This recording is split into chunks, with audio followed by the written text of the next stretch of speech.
December 1942. The deadly physics of aerial combat over the Solomon Islands.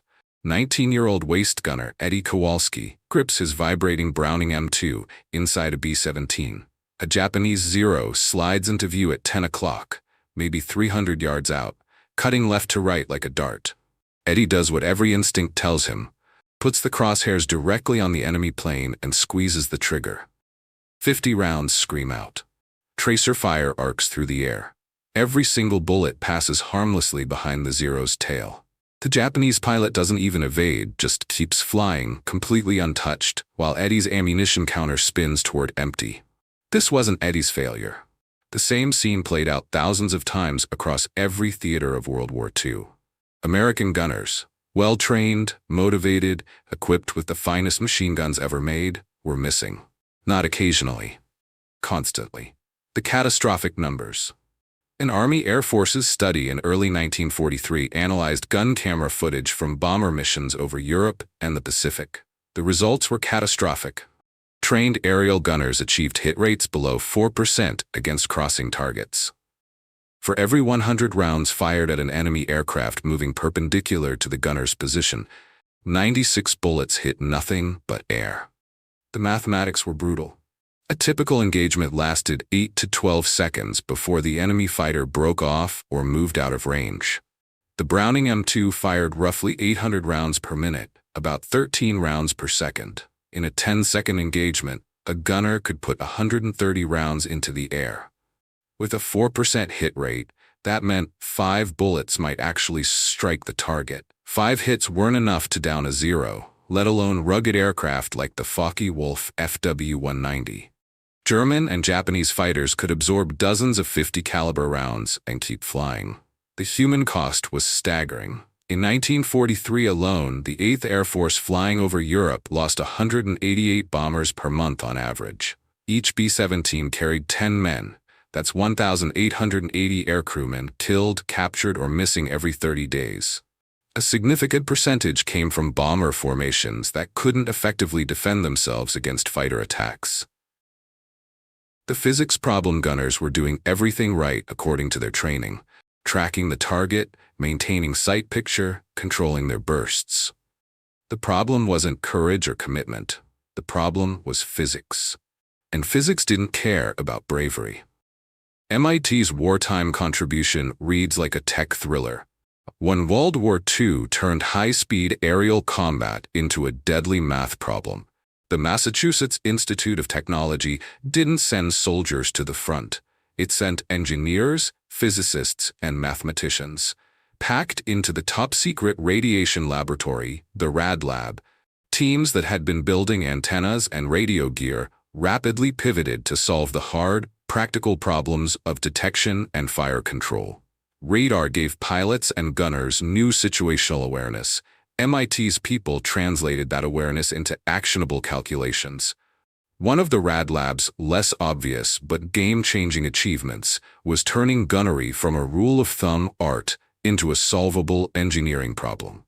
Bullets take time, enemy fighters move, angles change. MIT researchers built fast analog calculators and control systems that could combine inputs, target speed and direction, own ship motion, bullet velocity, and output the correct lead angle, how far ahead or behind of a target to aim. That computing gun sight idea removed much of the guesswork from defensive gunnery and let crews aim like mathematicians instead of fortune tellers. The practical effect in combat was immediate and counterintuitive. Crews were taught to aim off-target in ways that looked wrong to the untrained eye. But the sight and the math behind it forced the correct deflection. What had been an individual skill learned the hard way in dogfights became a repeatable mechanical procedure. The result? Dramatically higher hit rates, shorter training curves, and equipment that scaled the skill of a veteran across whole squadrons. In other words, MIT's lab work multiplied human effectiveness far faster than sending pilots to accumulate experience. Beyond the gun sight itself, the Rad Lab's legacy was enormous. Analog computing methods, closed-loop control systems, and an engineering culture that prioritized measured data, iterative testing, and practical reliability. Many techniques developed for radar and fire control fed directly into post-war electronics, avionics, and computer engineering.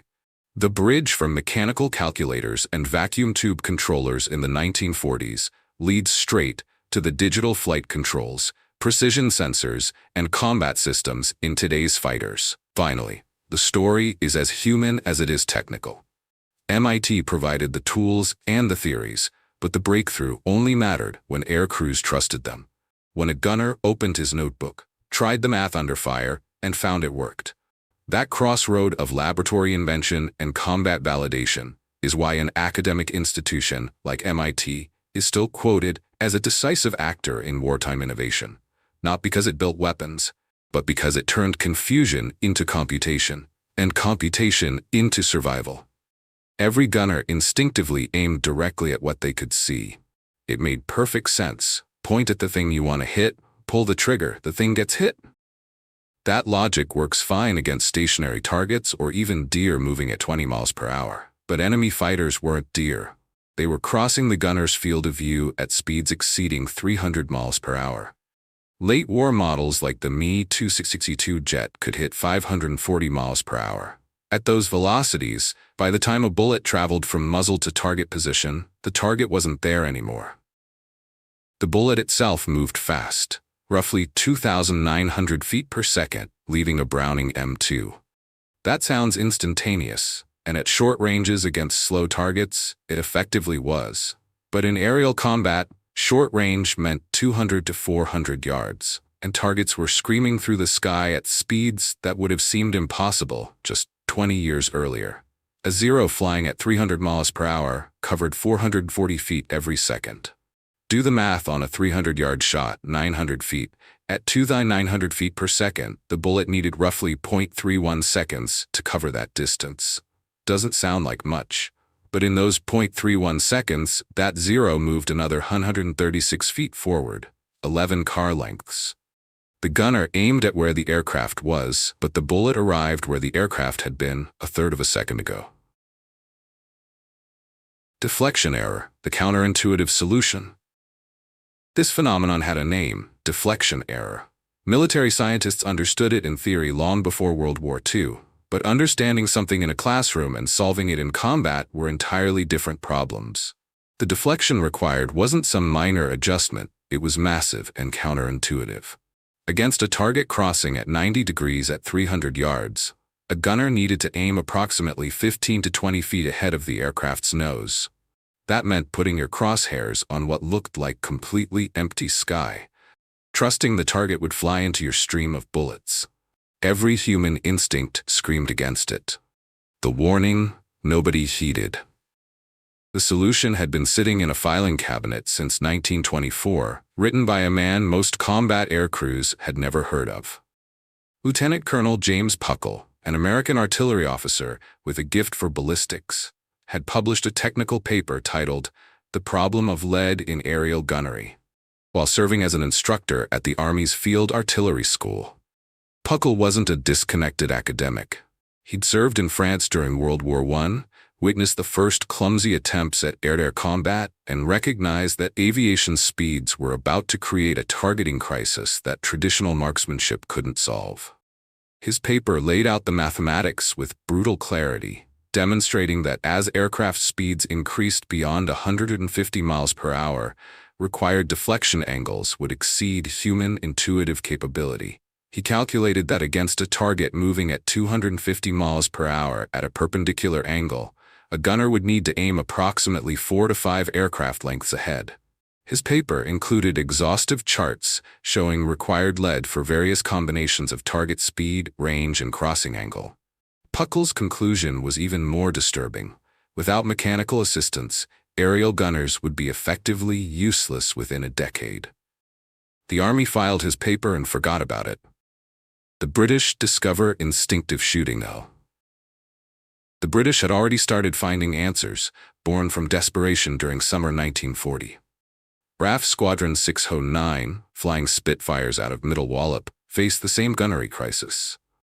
Flight Lieutenant John Dundas reviewed gun camera footage from July engagements and discovered his squadron's hit rate against crossing Messerschmitt Bf-109s hovered around 6%.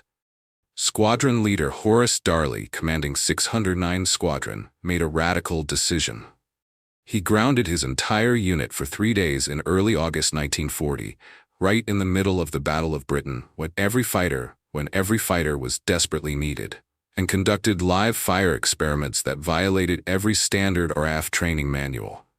Darley had been a competitive clay pigeon shooter before the war. He understood something about leading moving targets that military theorists had overlooked. The best shotgun shooters didn't calculate lead. They felt it. Their brains processed the target's movement subconsciously. Their hands moved the barrel ahead of the clay disc without conscious mathematical thought. His experiment was brutally simple.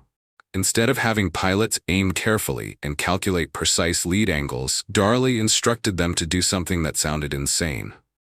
Don't aim at all. Watch the target's movement, let your eyes track its path, and start firing while your aircraft is still turning to follow.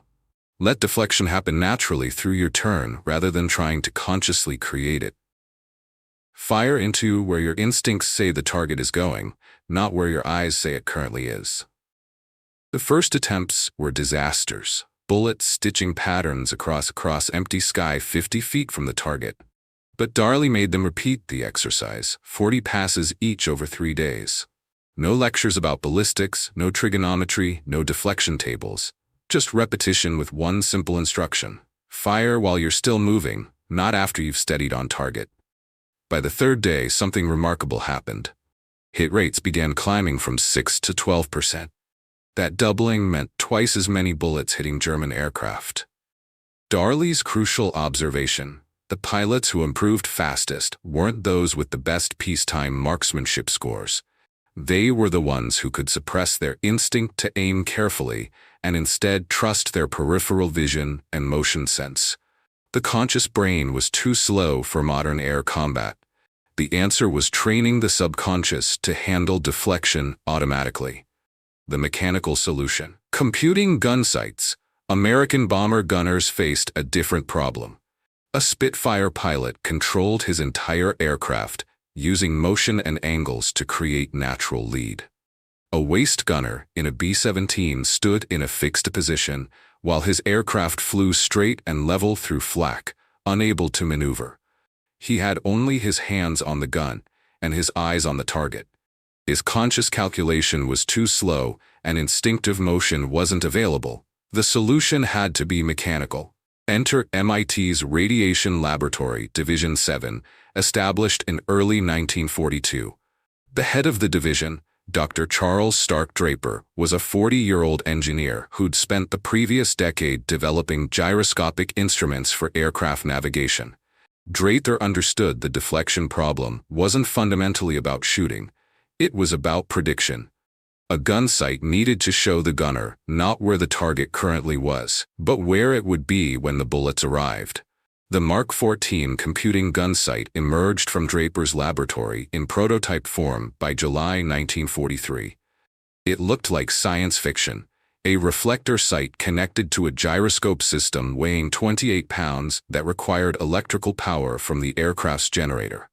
The gunner operated it through a mechanical ranging control, turning a dial to match reference marks to the target's wingspan. Then he tracked the target for approximately 2 seconds while keeping it centered in a small tracking circle.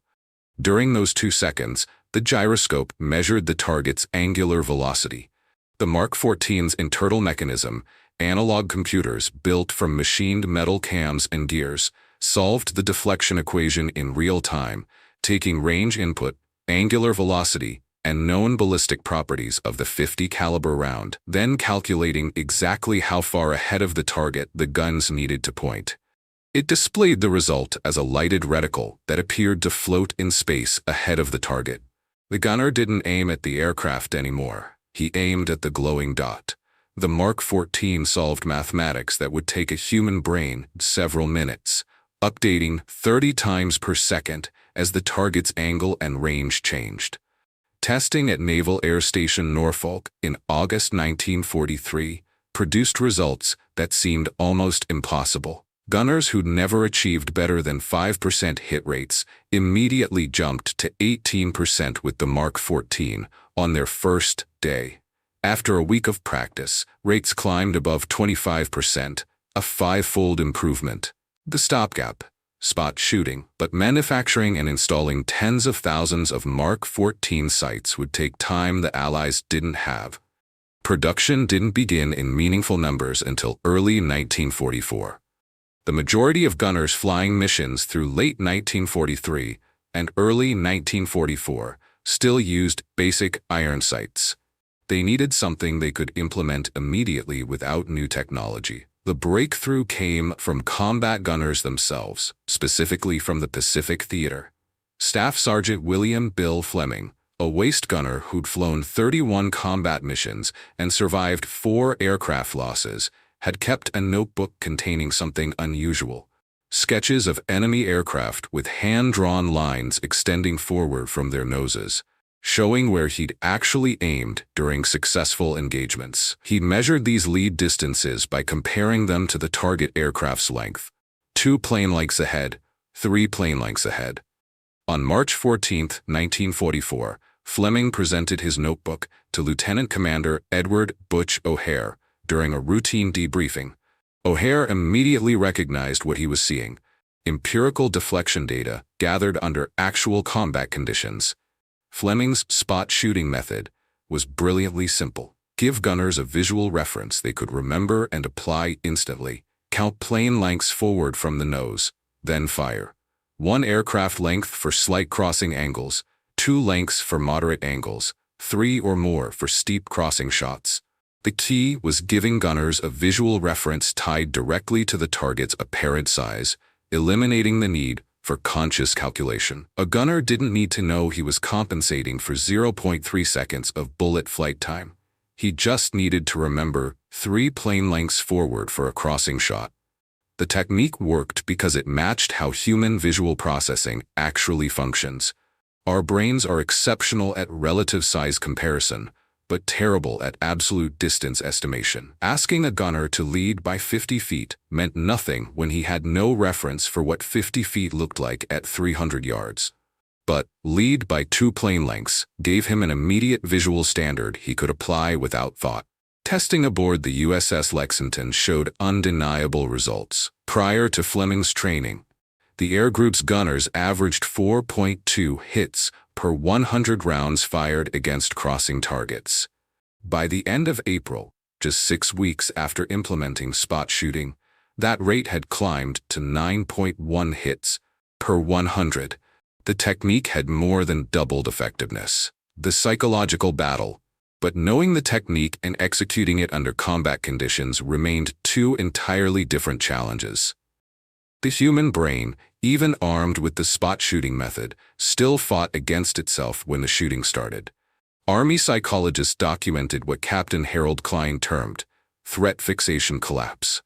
Gunners would start an engagement using proper deflection, but as the enemy fighter closed and perceived danger intensified, their aim point would progressively drift backward until they were shooting directly at or even behind the target.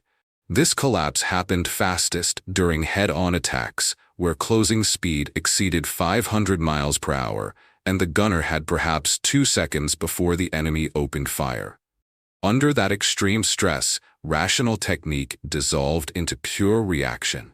Point at the scary thing. Pull trigger.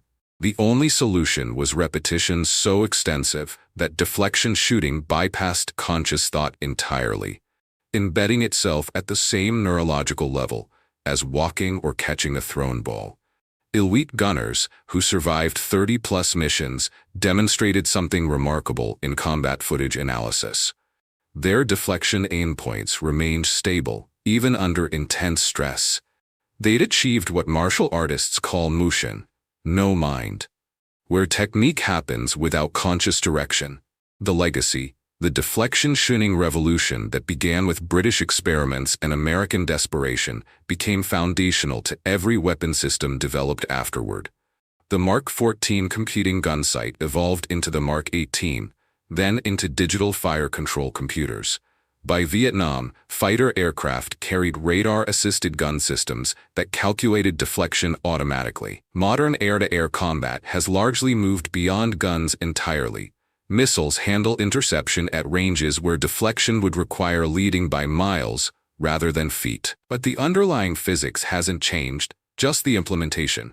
An AIM-120 AMRAAM missile uses inertial guidance and active radar to continuously update its trajectory toward where its target will be, executing deflection calculations thousands of times per second. The transformation from 4% hit rates in early 1943 to 20% plus by late 1944 represents one of the most dramatic tactical improvements of World War II, achieved not through superior equipment or overwhelming numbers, but through understanding and working with human cognition rather than against it.